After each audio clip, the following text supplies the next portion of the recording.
Bonjour, c'est l'heure de notre rendez-vous hebdomadaire, de notre rendez-vous créatif. Et pour que vous ne l'oubliez pas, je vous propose de réaliser une horloge. Vous allez voir donc dans cet atelier créatif une horloge réalisée avec de la pâte polymère, mais vous allez voir qu'il y a d'autres possibilités dans les tutoriels associés à cette vidéo. Je vous en montre quelques-uns durant la vidéo.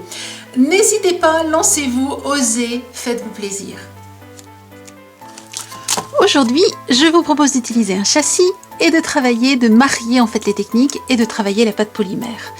Je vous ai présenté il y a très peu de temps une vidéo sur laquelle je vous montrais comment réaliser cette canne qui vous permet de faire des roses. Et bien c'est cette canne que nous allons utiliser cette semaine. Je ne vous remontre pas comment la réaliser, vous le retrouverez dans l'atelier, par contre je vous mettrai le lien sous la vidéo. Et nous allons donc partir de cette canne pour réaliser notre horloge.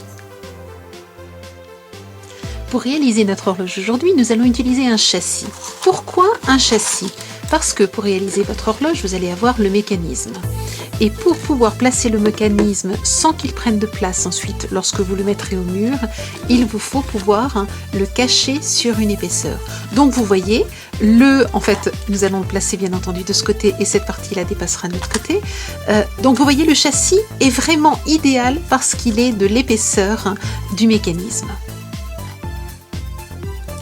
Sur le même principe que le châssis, vous pouvez aussi choisir une boîte dans laquelle vous allez cacher donc le mécanisme. Voici par exemple une boîte petit ourson pour les petites filles. Regardez, le mécanisme est caché à l'intérieur. Il suffit ensuite de placer la boîte, de la terminer. Alors moi je n'ai pas fini de peindre l'autre partie de la boîte, mais en plaçant donc le couvercle avec le mécanisme, vous avez une boîte qui tient parfaitement bien sur une table ou sur un meuble. Vous pouvez bien entendu réaliser la même chose pour un petit garçon. Et sur le même principe, pourquoi ne pas réaliser une horloge papillon ou alors une horloge avec une composition avec les photos des membres de la famille collées sur des boîtes rondes. Dans le mécanisme que vous pouvez acheter, vous aurez bien entendu le mécanisme, vous aurez les petits éléments de montage et vous aurez ensuite les aiguilles de l'horloge. Voici les aiguilles qui sont livrées avec le mécanisme, mais si vous préférez celle-ci ou celle-là, vous pouvez tout à fait les remplacer. Avant de décorer le châssis, nous allons positionner notre cadran. Vous retrouverez d'ailleurs les cadrans dans les tutoriels, vous en aurez deux différents. Vous pouvez centrer votre cadran, mais vous pouvez aussi le décentrer, et c'est ce que j'aimerais faire aujourd'hui. Cependant, il faut que je fasse très attention à quelque chose, c'est que mon mécanisme ne va pouvoir aller que jusque là au maximum. Je vais donc le positionner de façon à ce que cette pointe puisse bien se coordonner avec le centre de mon cadran, sans être gênée donc par l'angle ici. Et voici comment je procède. Pour positionner mon cadran, je souhaite le décentrer, ne pas le mettre au milieu. Je place donc mon mécanisme à l'envers avec la pointe qui passera de l'autre côté. Je le place ici et je vais venir noter où se trouve la pointe avec un crayon. Je sais maintenant que le centre de mon mécanisme sera ici sur cette petite pointe. Je trace maintenant le contour de mon cadran, je l'ai positionné au bon endroit, simplement en superposant le cadran, le point du cadran, donc le point central, et le point, vous voyez ce point-ci et ce point-là, je les ai positionnés l'un sur l'autre grâce à la lumière, j'ai simplement placé l'ensemble devant une fenêtre. Une fois que cela est positionné, je dessine et je vais maintenant peindre le contour donc du cadran. J'ai souhaité retrouver en peinture cette couleur-ci. Je suis partie sur un turquoise. Seulement ce turquoise, vous le voyez, était légèrement plus clair et moins bleuté que mon turquoise ici. J'ai donc simplement rajouté du bleu, ce qui me donne maintenant une couleur qui se rapproche bien de celle que je souhaite avoir.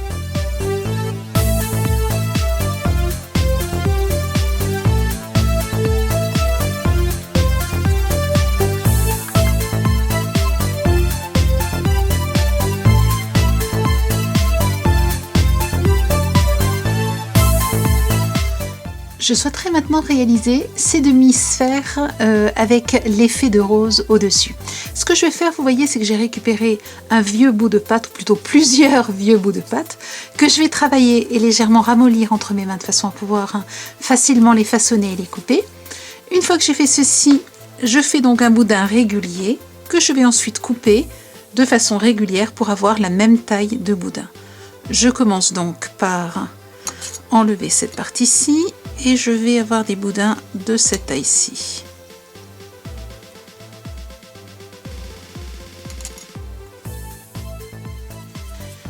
Une fois que j'ai mes 4 boudins, je vais simplement les retravailler entre mes mains et réaliser des boules. Voilà, cela me permet donc d'avoir 4 boules identiques que je vais maintenant légèrement écraser pour en faire des demi-sphères.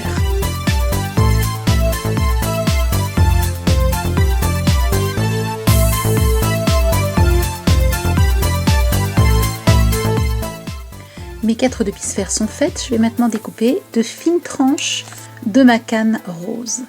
Je n'en ai besoin que de 4 pour le moment.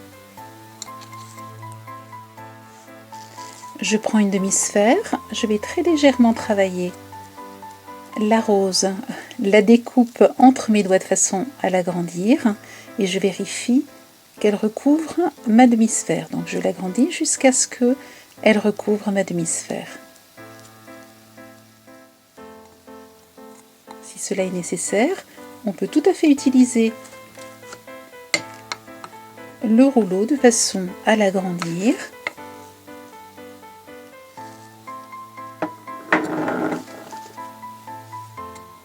Il ne reste ensuite plus qu'à la placer sur la demi-sphère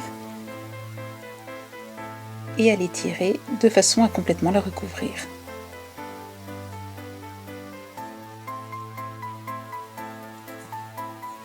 Voilà, procédez exactement de la même manière pour les 3 autres demi-sphères.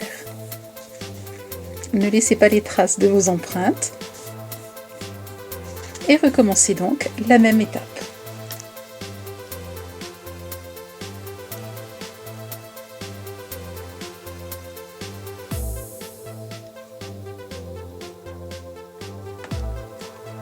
J'étale maintenant sur mon carrelage un bout de pâte blanche, en réalité l'autre moitié de ce que j'ai utilisé pour réaliser la rose. Ce que je veux, c'est qu'il fasse presque la hauteur de mon carrelage. Mon carrelage est de la même taille que mon châssis, donc c'est une bonne référence pour le travailler. Ce que je veux maintenant, c'est réaliser une bordure avec cet effet de rose sur le côté de mon châssis. J'étale donc ma pâte de façon régulière. Et je vais ensuite venir y placer de nouveau des découpes de rose. Je découpe cette grande bande de façon à réaliser un rectangle régulier. Voilà, vous voyez, il fait un petit peu moins que la hauteur donc, de mon carrelage qui fait 20 x 20. Je découpe à nouveau de fines tranches de canne rose et je vais ensuite les placer sur notre grand rectangle blanc.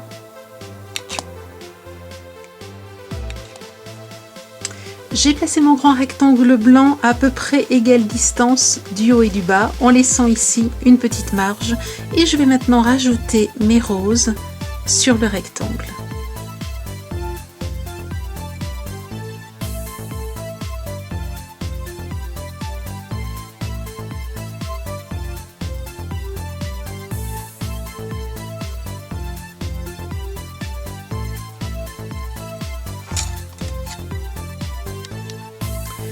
Je reprends mon rouleau acrylique et je vais écraser cet ensemble de façon à ce que les différentes roses se soudent les unes aux autres.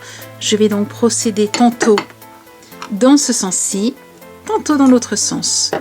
Et je décolle de temps en temps la pâte en la repositionnant et je recommence jusqu'à ce que toutes les fleurs soient bien soudées entre elles.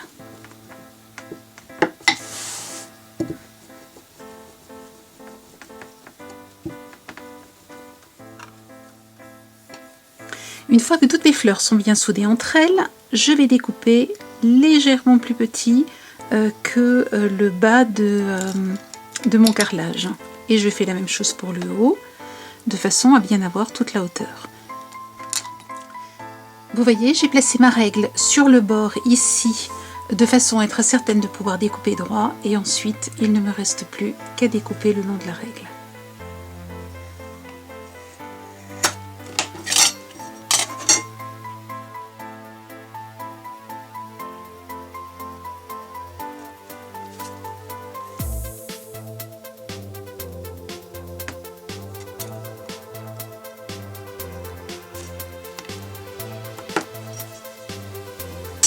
J'obtiens ainsi une bordure bien droite. Je ne la touche pas et je vais ensuite la cuire avec bien entendu les autres petits éléments que nous avons déjà réalisés.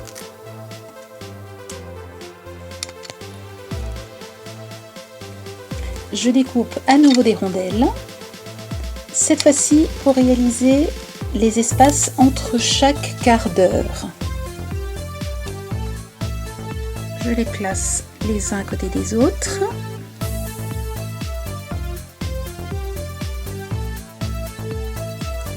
Et je vais à nouveau passer le rouleau dessus de façon à les souder les uns aux autres.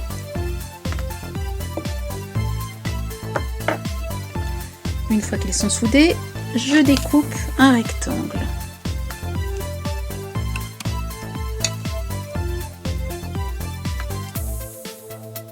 Et je vais ensuite découper 8 éléments identiques. 2, 3, 4, 5, 6, 7, 8 et j'en aurai 10, j'aurai le choix.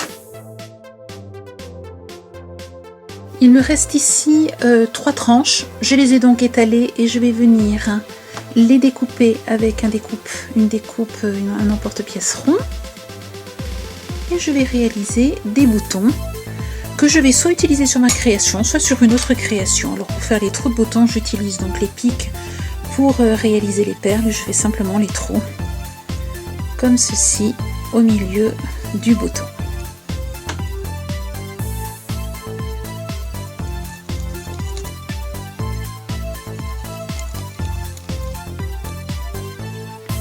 Et voilà, mon carrelage est maintenant prêt à passer au four pour une cuisson. Ensuite, il ne restera plus qu'à coller les éléments sur mon horloge.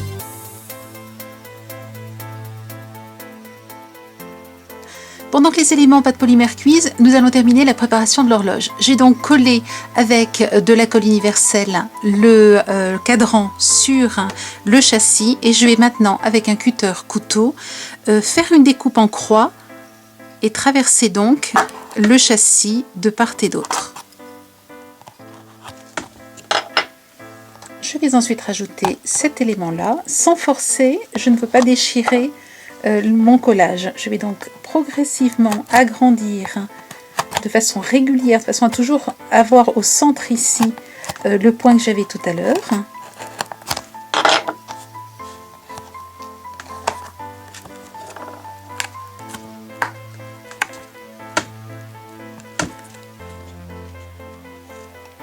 Je retourne mon châssis et je place donc dans l'autre sens le mécanisme. Vous avez ici la place pour la pile, vous voyez qu'il rentre parfaitement. Je retourne. Alors une fois que vous avez passé l'autre côté, il est possible qu'ici cela ressorte légèrement. Il vous faut simplement le lisser pour bien le serrer au mécanisme. Voilà.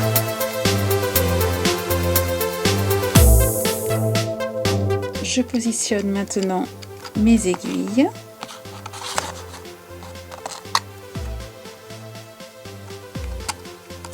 Et je termine en vissant ce petit élément.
Je vous souhaite une belle semaine créative.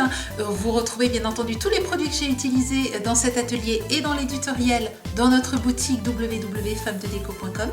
Vous retrouvez aussi les tutoriels et tous les détails de ces créations sur le site dans la rubrique tutoriel. Je vous souhaite une belle semaine créative et à la semaine prochaine. Au revoir.